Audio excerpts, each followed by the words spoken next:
Hello friends, आपके जो भी डाउट्स है वो कमेंट्स में लिखिए। आपके सारे डाउट्स 7 आवर्स के अंदर सॉल्व कर दिए जाएंगे। अगर आप इस वीडियो की नोट्स चाहते हो तो टेलीग्राम की लिंक नीचे डिस्क्रिप्शन से मिल जाएगी।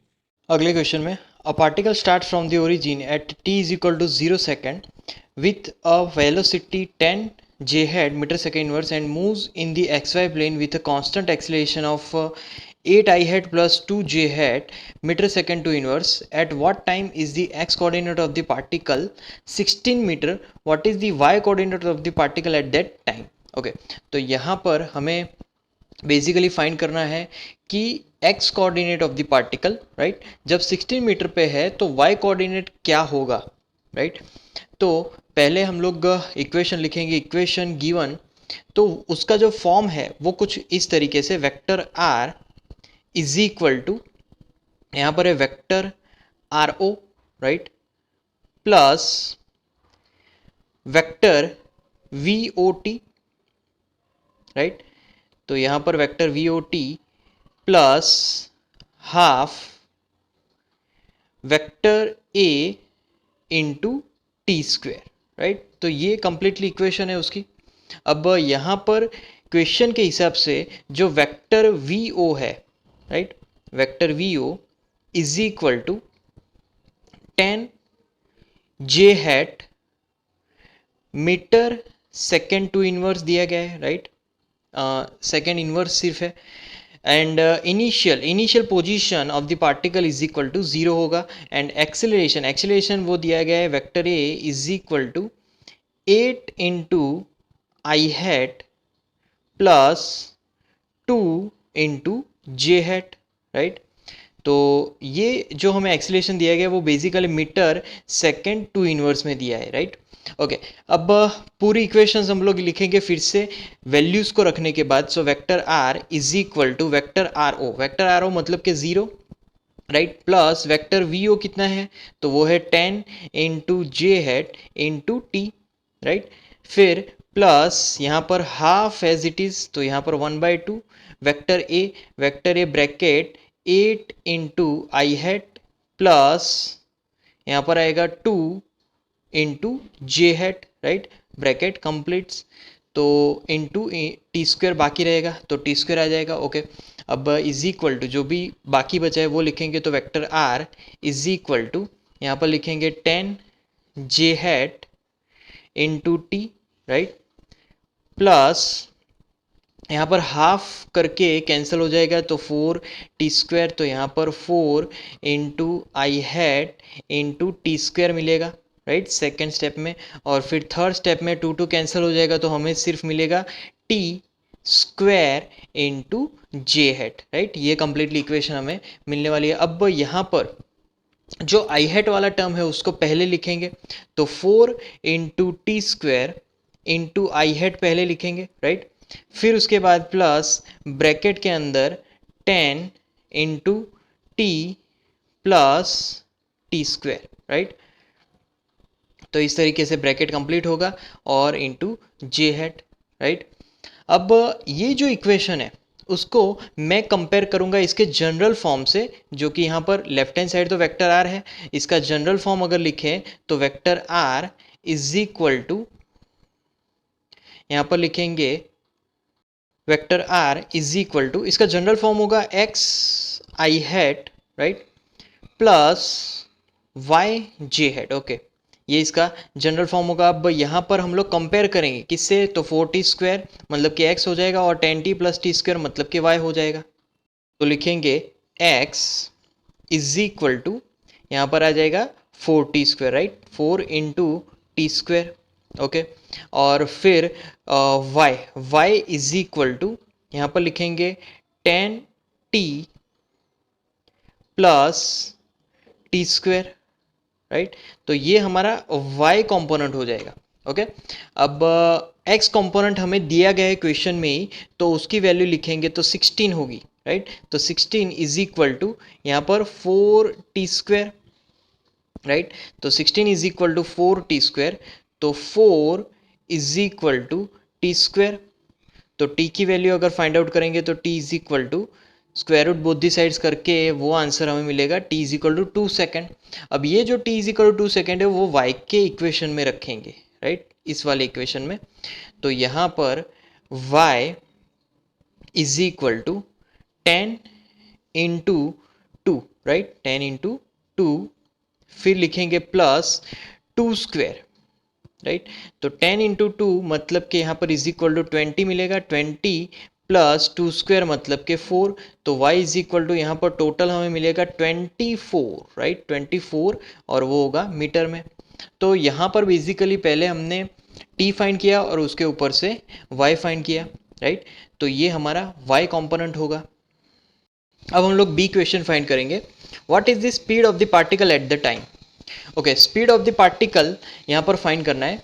तो बेसिकली पहले मैं यहाँ पर वेक्टर आर की जो फॉर्मूला हमें मिली वो लिखेंगे। तो vector are is equal to, यहाँ पर वो मिला था 4t स्क्वायर, राइट, इंटू आई हैट, फिर उसके बाद यहाँ पर प्लस 10 ब्रैकेट में आएगा 10 into T, right, plus T square bracket complete, and फिर यहाँ पर जे हैट लिखेंगे, राइट। तो ये हमें मिला था वेक्टर आर। अब इसके ऊपर से वेलोसिटी कंपोनेंट हमें फाइंड करना है, राइट। तो वेलोसिटी मतलब कि vector v is equal to derivation of position means d by d t of vector r, right. तो इसका डेरिवेशन हम लोग फाइंड करेंगे। तो इज इक्वल टू यहाँ पर लिखेंगे 8 into T I hat, right, 8 into T I hat, plus यहाँ पर आएगा 10, टी का डेरिवेशन 1, राइट, और फिर प्लस यहाँ पर जे हैट भी लिख लेंगे। तो ये आएगा J hat plus T square का डेरिवेशन, तो यहाँ पर मिलेगा 2 into T, right, 2 into T J hat. तो इस तरीके से इक्वेशन मिलेगी। अब यहाँ पर इसका सॉल्यूशन अगर फाइंड करें तो इसका सिंप्लीफिकेशन पहले मिलेगा 8t आई हैट, राइट, प्लस ब्रैकेट में 10 plus 2 into T bracket complete and J hat, right. तो ये इक्वेशन मिला।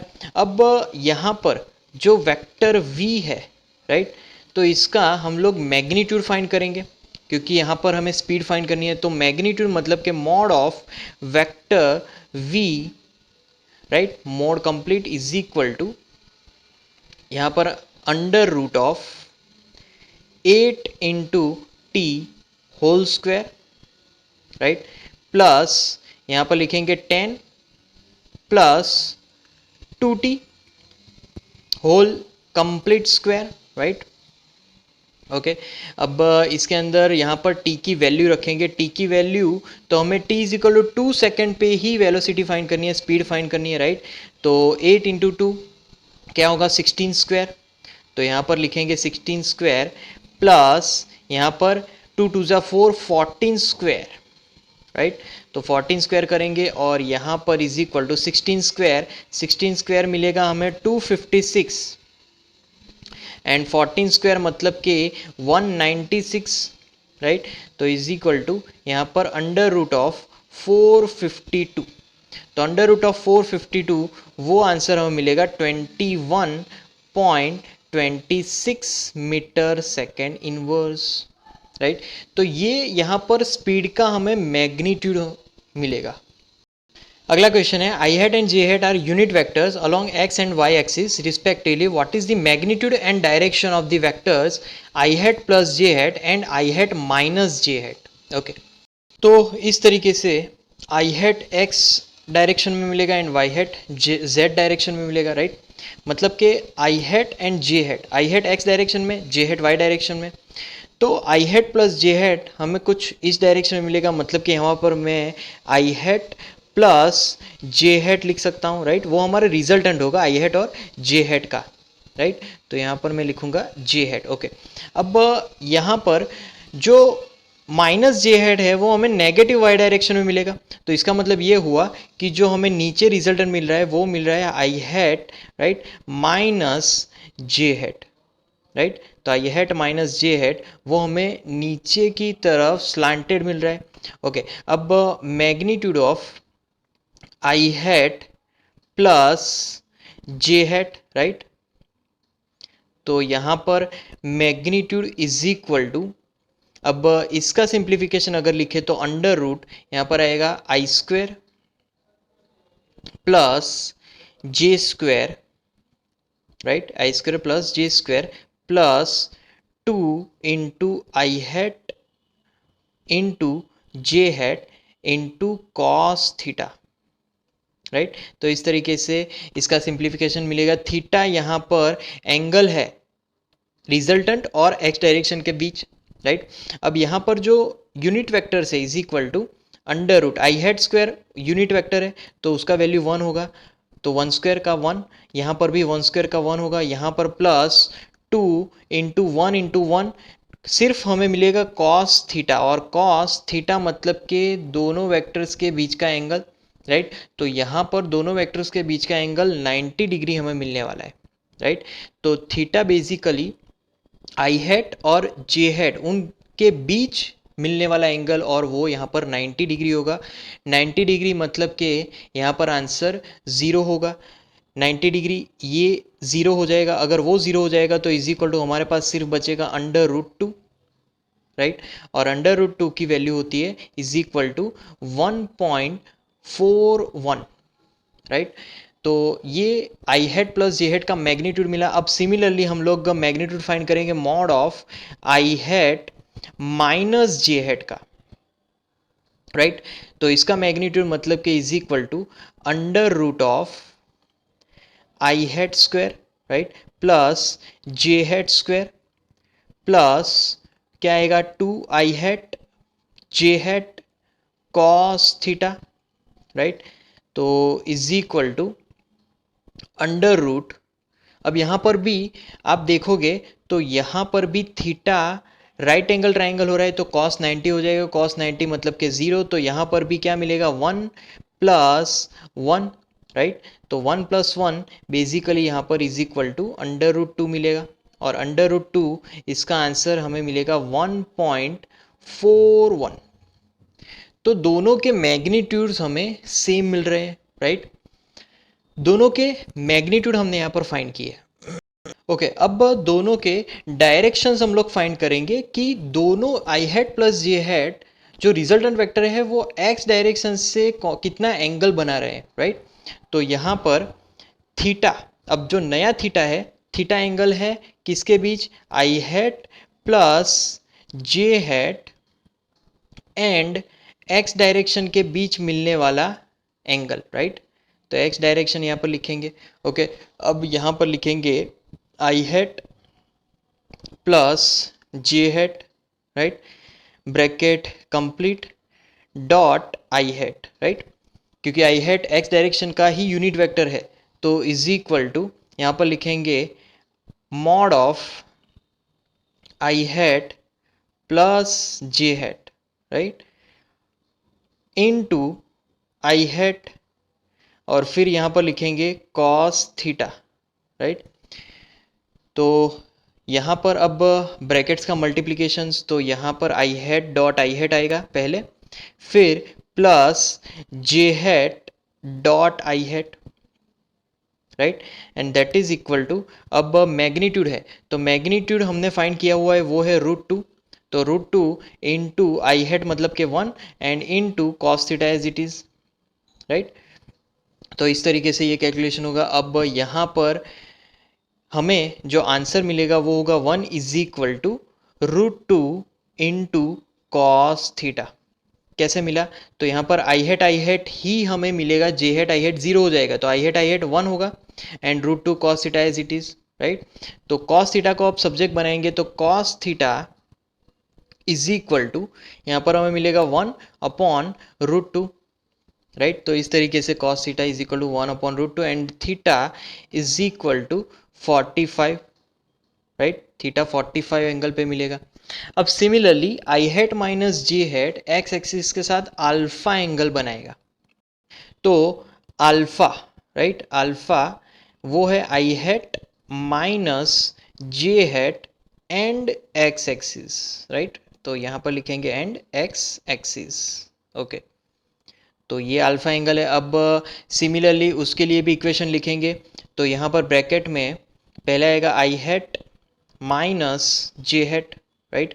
आई हैट माइनस जे हैट, ब्रैकेट कंप्लीट्स, और यहाँ पर आई हैट इज इक्वल टू, अब इसका सिंप्लीफिकेशन मिलेगा mod of I hat minus J hat, right, into I hat cos alpha, क्योंकि अल्फा एंगल है, राइट।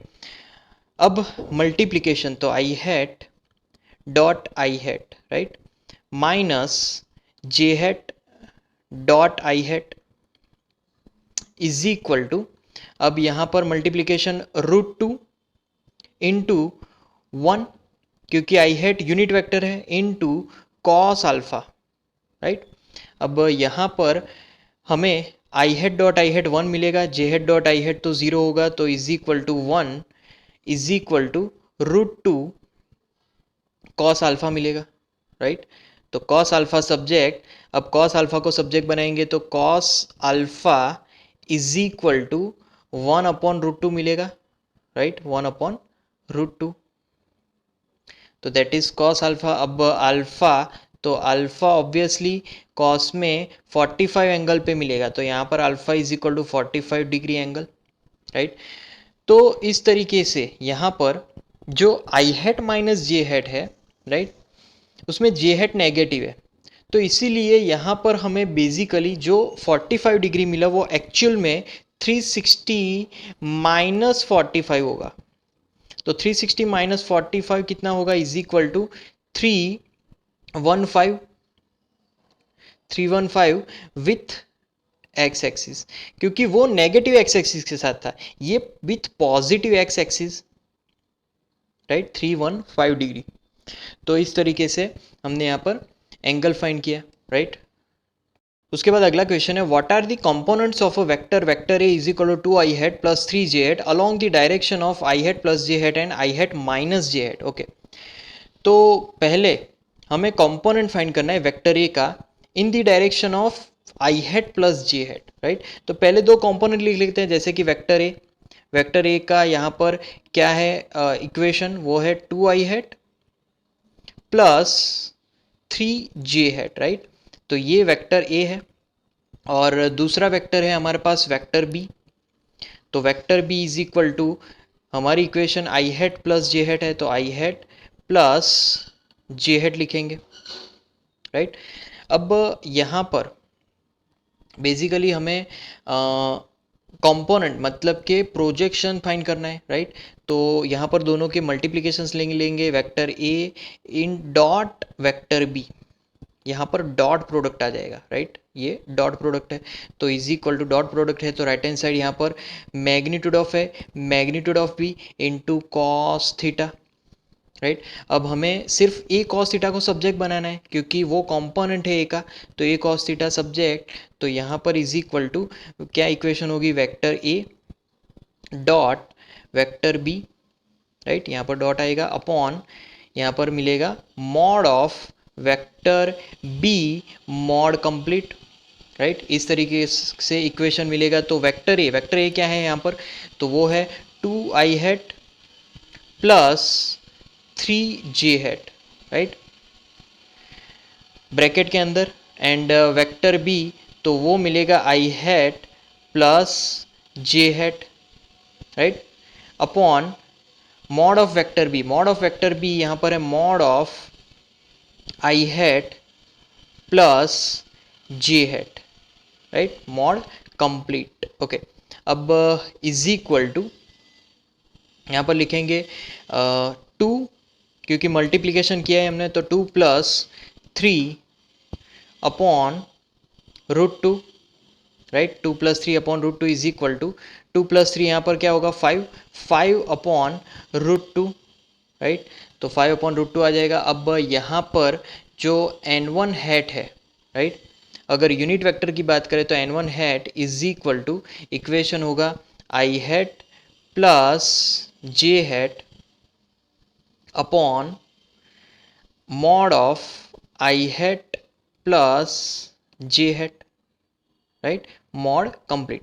ओके, अब इज इक्वल टू यहाँ पर लिखेंगे 1/√2 इंटू आई हैट प्लस जे हैट, राइट। तो ये इसका मैग्नीट्यूड, हमें यूनिट वेक्टर मिला ये, राइट। अब यहाँ पर बेसिकली हम लोग क्या करेंगे, मल्टीप्लिकेशन करेंगे, जैसे कि so component of vector A in direction of vector B, magnitude of vector A in direction of vector B, right। और यहाँ पर unit vector in direction of vector b, right, ये भी लिख सकते हैं। तो दैट इज इक्वल टू यहाँ पर लिखेंगे 5/√2, right, 5/√2 into bracket I hat plus J hat, bracket complete, right, upon √2 फिर से। तो यहाँ पर हमारी इक्वेशन क्या आ जाएगी, इज इक्वल टू 5/2 और वो होगा ब्रैकेट में आई हैट प्लस जे हैट, राइट, ब्रैकेट कंप्लीट। तो इस तरीके से ये हमारा इक्वेशन मिला, right. components of vector A 2 height plus 3 j head along the direction of I hat plus j head। अब हम लोग फाइंड करेंगे along the direction of I hat minus j head के लिए। तो सिमिलरली यहाँ पर अब हम लोग लेंगे I hat minus J hat, right. Similarly dot product लेंगे, vector A dot vector B is equal to A B cos theta, A cos theta को सब्जेक्ट बनाएंगे तो vector A dot B upon mod of vector B. Similarly 2 I hat plus 3 J hat आएगा, but यहाँ पर हमारा I hat minus J hat होगा, यहाँ पर भी I hat minus J hat ही मिलेगा, राइट। अब यहाँ पर हमारा यहाँ पर 2 - 3 होगा, क्योंकि यहाँ पर डॉट मल्टीप्लीकेशन है, तो 2 - 3 कितना होगा, -1/√2, राइट, -1/√2 आंसर मिला हमें ए कॉस थीटा। अब n2 हैट अगर फाइंड करें तो n2 हैट में यहाँ पर माइनस आएगा, I hat minus J hat, I mod of I hat minus J hat, तो वहाँ पर भी I hat minus J hat ही मिलेगा, right, I hat minus J hat upon √2। अब यहाँ पर दोनों का मल्टीप्लिकेशन करवाएंगे तो यहाँ पर -1/√2, यहाँ पर आई हैट माइनस जे हैट अपॉन √2, तो बेसिकली यहाँ पर आएगा -1/2 i hat minus J hat. तो इस तरीके से ये होगा component of vector a in direction of I hat minus J hat, ये हमारा आंसर हो जाएगा, राइट। उसके बाद है for any arbitrary motion in space which of the following relations are true. तो यहाँ पर पहला इक्वेशन दिया गया है, राइट। तो पहले इक्वेशन में जब ये जो इक्वेशन है वो सिर्फ तभी ट्रू होगा तब जब हमें यूनिफॉर्मली एक्सेलरेटेड मोशन दिया गया है। जब यूनिफॉर्म एक्सिलरेटेड मोशन होगा तभी ये चीज़ यहाँ पर पॉसिबल होगी, राइट। क्योंकि यहाँ पर एवरेज हम लोग फाइंड कर रहे हैं, एवरेज मतलब कि हाफ, तो वहाँ पर वेलोसिटी चेंज होती है, कहाँ पर, यूनिफॉर्म एक्सिलरेशन में, तो तभी ये इक्वेशन वैलिड होगा, अदरवाइज ये जो है वो इनकरेक्ट है, फॉल्स है, राइट। फिर उसके बाद यहाँ पर बी, तो v average is equal to vector r of T2 minus vector r of T1, T2 minus T1। तो यहाँ पर डिस्प्लेसमेंट का बात हो रहा है, डिस्प्लेसमेंट के लिए ये इक्वेशन सही है, राइट। क्योंकि यहाँ पर हम लोग ये जो वेलोसिटी है, एवरेज वेलोसिटी की बात हो रही है, तो एवरेज वेलोसिटी कांस्टेंट हो सकती है, तो ये चीज़ यहाँ पर ट्रू होगी, राइट। उसके बाद सी, तो C मतलब कि vector v of t is equal to, again यहाँ पर एक्सेलरेशन आया तो एक्सेलरेशन आएगा, तो फिर से ये एक कॉन्सेप्ट होगा यूनिफॉर्म एक्सेलरेटेड मोशन का, तो तभी ये फॉलो होगा, अदरवाइज ये फॉल्स होगा। उसके बाद D, vector r of t is equal to vector r of o plus v, again इस इक्वेशन में एक्सेलरेशन आया तो फिर से ये सिर्फ यूनिफॉर्म एक्सेलरेशन के लिए ही फॉलो होगा, अदरवाइज ये फॉल्स हो जाएगा, राइट। अब यहाँ पर लास्ट इक्वेशन में ए एवरेज, तो एवरेज का ही यहाँ पर डायरेक्ट दिया गया है, तो v vector v of T2 minus vector v of T1 upon T2 minus T1, तो यहाँ पर average stands for average the quantity over time interval T1 to T2, तो यहाँ पर ये चीज़ सही है, ट्रू होगी, राइट, क्योंकि average stands for average of the quantity over the time interval, right. अगला क्वेश्चन है, read each statement below carefully and state with reasons and examples if it is true or false. A scalar quantity is one that a is conserve in a process. So अगर पहला देखा जाए तो वो false होगा, right? क्यों? क्योंकि kinetic energy की अगर बात करें तो that is scalar, kinetic energy scalar है, राइट? तो यहां पर कभी भी काइनेटिक एनर्जी कांस्टेंट नहीं होगी इन इलास्टिक कॉलिजन में, तो it doesn't remain constant in elastic collision, right? कभी भी वो कांस्टेंट नहीं रहेगी इन इलास्टिक कॉलिजन के ड्यूरेशन में। ओके, फिर उसके बाद b can never take negative values, right? तो यहाँ पर जो बी होगा वो भी फॉल्स होगा। कैसे? तो जो टेम्परेचर होता है टी इज स्केलर। टेम्परेचर क्या होता है? स्केलर होता है, उसके पास डायरेक्शन नहीं होता है, राइट? तो फिर भी उसकी जो वैल्यू होती है वो नेगेटिव भी हो सकती है और पॉजिटिव भी हो सकती है। जब ठंडी ज़्यादा होगी तब वो नेगेटिव में जाएगा और गर्मी होगी तब वो पॉजिटिव में और बढ़ता चला जाएगा। तो भले ही टेम्परेचर स्केलर है but it can be negative as well as positive. अब सी पे चलते हैं, must be dimensionless, right? Scalar quantity must be dimensionless, ये भी एक गलत चीज़ है क्योंकि सी फॉल्स लिखेंगे। कैसे? तो यहाँ पर मैं कुछ एग्जांपल्स लूँगा, जैसे कि जिनके डायमेंशंस है, जैसे कि टेम्परेचर का डायमेंशंस है K1, राइट? फिर उसके बाद ग्रेविटेशनल पोटेंशियल का डायमेंशन है, फिर डेंसिटी रो का डायमेंशन है, राइट? तो इन सब का डायमेंशन है, तो ये चीज़ सरासर गलत है, यहाँ पर फॉल्स आएगा, राइट? उसके बाद D does not very from one point two another in this space. तो यहाँ पर जो डी है, राइट? तो डी यहाँ पर अगेन फॉल्स आएगा। कैसे? तो पॉइंट टू पॉइंट यहाँ पर स्पेस में जो स्केलर क्वांटिटी है वो चेंज होती है। कैसे? तो जैसे कि gravitational potential, right? Gravitational potential जो कि स्केलर क्वांटिटी है वो पॉइंट टू पॉइंट चेंज होता है। और सिमिलरली टेम्परेचर, अगर हम लोग सन के ज़्यादा नज़दीक जाएंगे वाया स्पेस शटल तो वहाँ पर टेम्परेचर बढ़ेगा और दूर जाएंगे तो टेम्परेचर डिक्रीज होगा। तो भले ही टेम्परेचर भी स्केलर क्वांटिटी है बट उसमें भी इंक्रीमेंट या फिर डिक्रीमेंट आता है, राइट? फिर उसके बाद E has the same value the for observers with different orientation of axis, right? तो यहाँ पर जो ई है इसका यहाँ पर अगर आंसर दिया जाए तो वो ट्रू होगा। इस फॉर एग्जाम्पल मास, राइट? मास जो क्वांटिटी है वो ओरिएंटेशंस एंड एक्सिस से कंप्लीटली इंडिपेंडेंट क्वांटिटी है।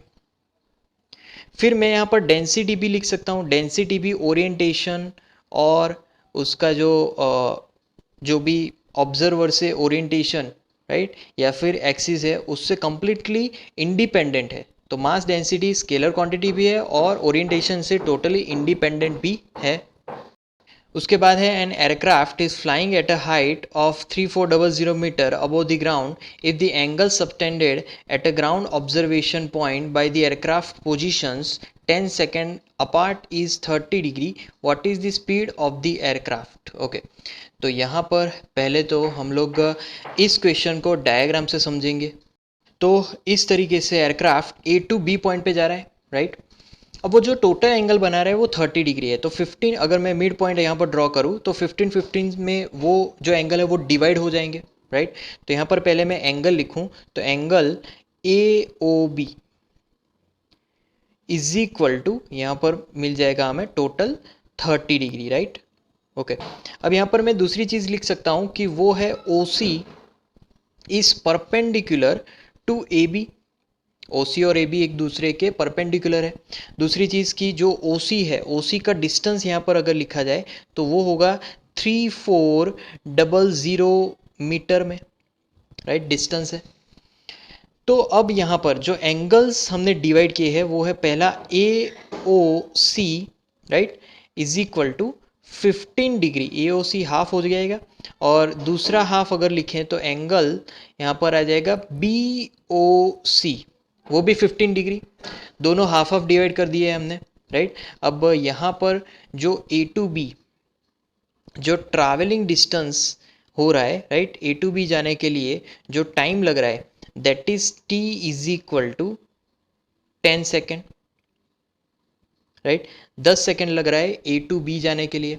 तो यहाँ पर triangle ADC, right, triangle ADC की अगर बात करें तो AC, एक्चुअली ये जो ट्राइंगल है वो AOC है, यहाँ पर AOC लिख देते हैं। AOC ट्राइंगल के लिए 10, 15 इज इक्वल टू, नॉर्मल जो जनरल इक्वेशन है वो है ऑपोजिट अपॉन एडजेसेंट, तो यहाँ पर ऑपोजिट होगा AC एंड एडजेसेंट होगा OC, राइट। तो AC अपॉन OC, अब AC को यहाँ पर बेसिकली सब्जेक्ट बनाएंगे तो AC is equal to OC into 10, 15 लिखेंगे, राइट। तो AC is equal to OC, अब OC मतलब के 3400 इंटू 10, 15 होगा 0.2679, राइट। ये मल्टीप्लिकेशन, अब इसका जो कैलकुलेशन होगा वो होगा 910.86 मीटर, तो ये हमें मिलेगा AC, राइट। अब बेसिकली AC तो हाफ होगा AB का, तो हम लोग लिख सकते हैं कि भाई AB is equal to 2 into AC, right.